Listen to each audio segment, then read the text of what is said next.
Hey folks, it's Robin Robbins here, founder of TMT. I am with Mike and Hunter Farlow from Comtech Network Solutions. You probably know them if you've been around our community for some time. They are actually one of the five Better Your Best finalists this year for spokesperson positions. So, like I say, every year this competition gets tougher and tougher, and these guys are going to be tough to beat. So, I appreciate you guys being on. Mike and Hunter, either one of you can take turns, I guess, or pick who wants to go. But tell us a little bit more about your MSP. Sure, sure. Well, I'd like to say there's something really special about us, but we're just a traditional MSP. We offer the traditional services. We also have a heavy focus on VoIP, but we got started 34 years ago. I started the company, and it grew miserably slow for a long time until we met you. so, Well, and so I think Hunter's had a big part of that too. You got well. lucky with this guy, I got to tell you. I, Absolutely, and there's a heck of a story behind that as well, which I guess we could possibly go ahead and jump into. Is I brought Hunter to the 2019 boot camp, which is when you did the greatest show on earth. Awesome, awesome. Well, all the boot camps are awesome. But I brought him, and he was a whole 19 years old at the time, just got out of high school, had no idea what he was going to be doing. He was just turning a screwdriver for us, putting some machines together. And we walked into boot camp and saw that car, saw the stage, saw all those people, and he was just amazed, to say the least. And I remember him saying, "I'm going to win that car." And Nice. he had no marketing experience, didn't have a clue what was going on, but I thought that was something. And of course, we had no marketing at all at the time either, so we had no plans. I was like, okay, great, go get it. Here's And what you got to do, right? Yeah. I had no idea what he was going to do when we let him off that leash. So, No, he's been great. I know, my CMO, Mike Stadola, talks about Hunter a lot and collaborates with him. He loves working with Hunter. So, yeah, so this is great. We're going to get more into the marketing in a minute, but just to set the bat, like how many locations, like just give us some quick facts about your MSP as it stands today. sure, sure. Revenue. Uh, Yeah. Yeah, our main location is in Graham, North Carolina. So we're right smack in the middle of the state, and we do have techs that work remotely. So they're all over the state. So we cover pretty much all of North Carolina and a little bit into Virginia, a little bit into South Carolina. We do have sales offices in Charlotte, Wilmington, Greensboro, and Raleigh. So, but they're just sales offices. The technicians are all dispersed, and actually work out of their homes. So we dispatch them as needed. But really, that's us. Yeah, well, I mean, you're if you don't mind me saying, hopefully I'm not telling tales, but you're bumping up against 7 million. I mean, you're obviously going to get to 10 million. So I was just talking about this on another interview that only 0.4% of all businesses ever break the $10 million mark. So it's very rare. I mean, even in the MSP industry, depending on who you ask, I mean, our data shows that 79%, which is almost the 80-20 rule, but 79% never even break the $1 million mark. So you're already in the top 20% there. So that's really phenomenal. And so you've grown. I mean, when you were just in 2019, where were you in 2019? Do you remember as far as revenue goes? Yeah, way back then, and it wasn't that far along, we were actually around the $2 million range. So it took us almost 30 years to get to $2 million. And as I said, I know it's just a great testimonial for you, but we just didn't understand marketing. We didn't have any concept of it. So everything was natural market, was referrals, and you just can't grow that way. You can't scale. And we started running campaigns. We hired salespeople. We did what we were told to do. And what do you know? Here a few years later, we're knocking on 7 million's door, and we're looking for great things. We keep learning. We still have a lot to learn. We do not have it figured out, but we just keep plugging along. Right, right. Okay, well, let me kind of direct this to Hunter because I know he's the marketing brains, I think, of the operation here. So, For sure. if you don't mind me saying, I mean, I don't mean to take away from For you sure. tonight. So so Hunter, like, what would you say? So, you're 2 million, you're now 7, moving up to 10. Like, so what were I mean, we could spend hours talking about everything you did in marketing, and you did a lot. And your, like with all other contestants, what you did is in your contest essay, and people can read that to get the details. But from your point of view, what were the big things that you did that really helped crank and get those leads coming in and the opportunities coming in? Yeah, that's a great question. And it's the simple tale, actually, there's a really simple answer that everybody thinks it's got to be complicated. It's not. The number one thing which you preach all the time is consistency. Like step one, start out with 25 letters a week. Just get your butt to doing 25 letters a week. Then worry about the rest. Like start small. That is the number one thing that has set us apart over the years is starting at 25 letters, doing a campaign every 3 months. For us, it used to be 6 months. Then we've now got it down to 3. And our list loves that. They love the touches, the relationship building that happens because it's a 3-month time period, not 6 months. You're not a fly by night kind of company. And weekly communications. You do it, Robin, with us, with our emails and contact and events. We do the very same thing. We see what you do and what you do so well, and then we bring that on internally and adopt it. And our list responds. And that's if it was one thing, it's that. It's be consistent. Whatever you do, that's been the differentiator for us. And with me, head of marketing now, as we didn't have before, that consistency can happen. Yeah. And I want to point that out because I think a lot of people get all hot and bothered. We're talking about letters. It doesn't even have to be letters. It could be just 25 prospects a week that you reach out to, you touch in some manner, whether it's a phone call, campaign, LinkedIn, or something. It's that consistency, building the list, staying in communication. And I think what happens is people get all hot and bothered and they get real excited about doing the marketing, and they start doing it, and then results don't come immediate, because that's for MSP, sure. yeah, well, people don't switch MSP providers like that frequently. So, your buying cycle could be a 3 to 5 year period for somebody to say, we need to switch IT providers. And so, if you're only going to hang in there a year, which seems like a long time, or even 2 years, you're not even really hitting the buying cycle yet. And I think most people run out of stamina. They don't have that stick-to-itiveness. I'm going to use that word to be consistent so that in 5 years it pays off. Like if it doesn't pay off in 5 days or 5 months, they're already going, oh, I got to do something different. I got to change my approach. And they just don't let it, so I want to really underscore that because it's so critical. And obviously me as teaching it, it's like, okay, just hang in there for 5 years, right? And that's not a very welcome message. People want like a 5-minute fix, not the 5-year fix, right? So I think that's important. The other thing I want to just point out, Hunter, and you seem to like maybe be a natural with the marketing, but you came in like you were saying, turning a screwdriver, and you've applied yourself and you've learned it. So I always say that this is a skill and it can be learned and it can be applied. And so I guess, I just wanted those two things I think are really, really critical. But I think what you have, Hunter, that a lot don't, is you have an eagerness to learn, and you're not afraid to implement, and you're not afraid to try new things. Would you agree with all that? 100%. Yeah. And although I can't say it or take credit for that without giving credit where credit's due, and having an owner or a boss, it's my dad in this case, that gives me the freedom to experiment and try.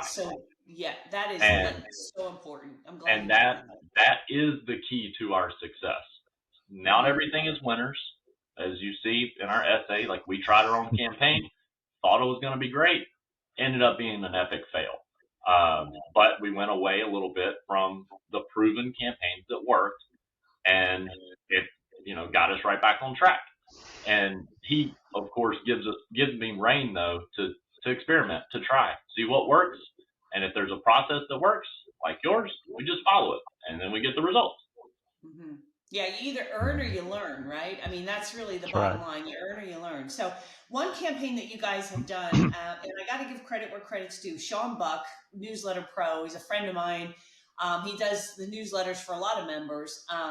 We had him speak once, and he talked about this car giveaway referral. And you have now given away 2 cars. Have you given 2 away now? Right? Is It's that 2 right? cars. Yes, ma'am. Yes.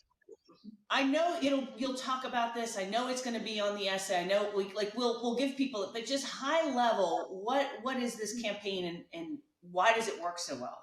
And before he even gets into that, I wanted to mention we imitate all the time.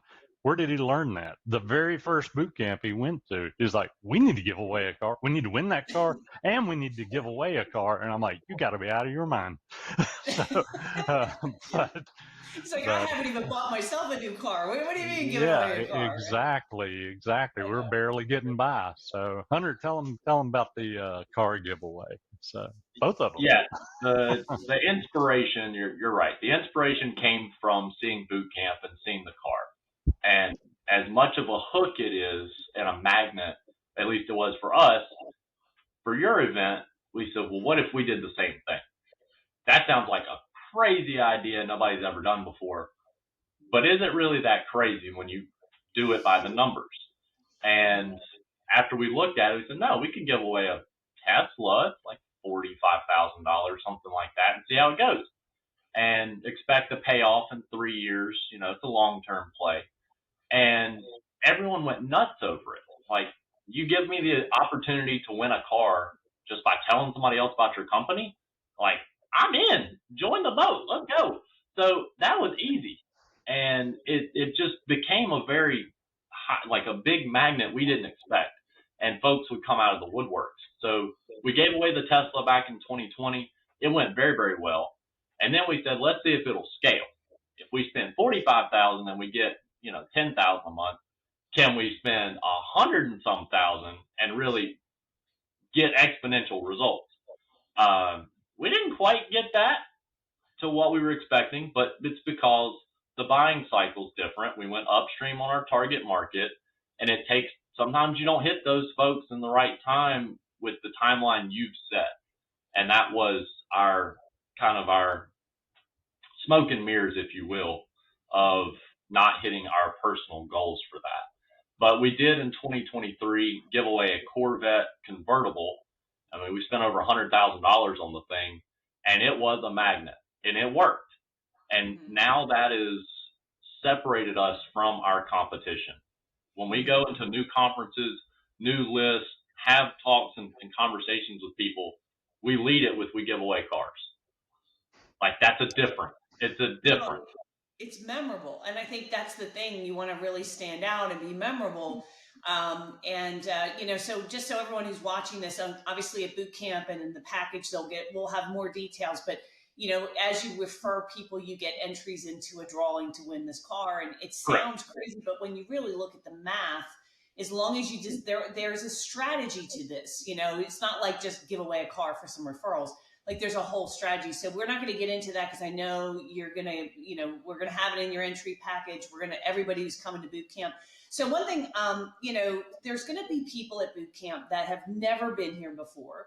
Or maybe they've been once or something like that. What would you tell people who are maybe on the fence thinking like, I don't know, maybe I'll skip this year, or, maybe I don't have the time to come. Why is it so important for MSPs to come to boot camp and be there in person, not just watch it on demand? Well, the on demand is great. I mean, we've been there every year, but I've definitely seen the virtual events, and they're good, and my team watch it. But you're right. Coming to boot camp is a whole nother experience. You put on an amazing show, performance, whatever you want to call it, that is just so full of energy, and just being there with your peers just makes all the difference. So it's well worth it. That you, I've said this before to some of your other staff, but the payments that we make to you guys, or signing up for boot camp or whatever, is pretty much a no-brainer. I get so much value out of it that I don't even think about it. I don't worry about it. Hunter says, "Oh, I need to be in the marketing managers group." Then sign up for it. Go for it. I know the value is going to be there. Every event we go to the boot camps, we go to the road shows, all the different things. You see us there everywhere. Go to the events if you don't go. If you're not going right now, we highly encourage it. So, yeah. From a I was going to say, be careful who you bring. They might start giving away cars, get ideas and stuff like that, right? That's right. Maybe. You never know. Yeah, I think it's important from the owner's perspective, which is where most of you guys are. Like most of the listeners, they're owners, they're CEOs, they're running companies. Like, you're busy, and your schedule, how the heck can you allot days away from the office to just focus on sales and marketing? The answer is just do it. There's never going to be a good time. And if you go in person, it forces yourself to just think about sales and marketing. And Mike, of course, we're going to talk about it later on stage and stuff, but you pivoted from service focus to sales and marketing, being an owner and running the company, because it is that important. And in-person boot camp is the only place to do it, and network with like-minded people who think the same.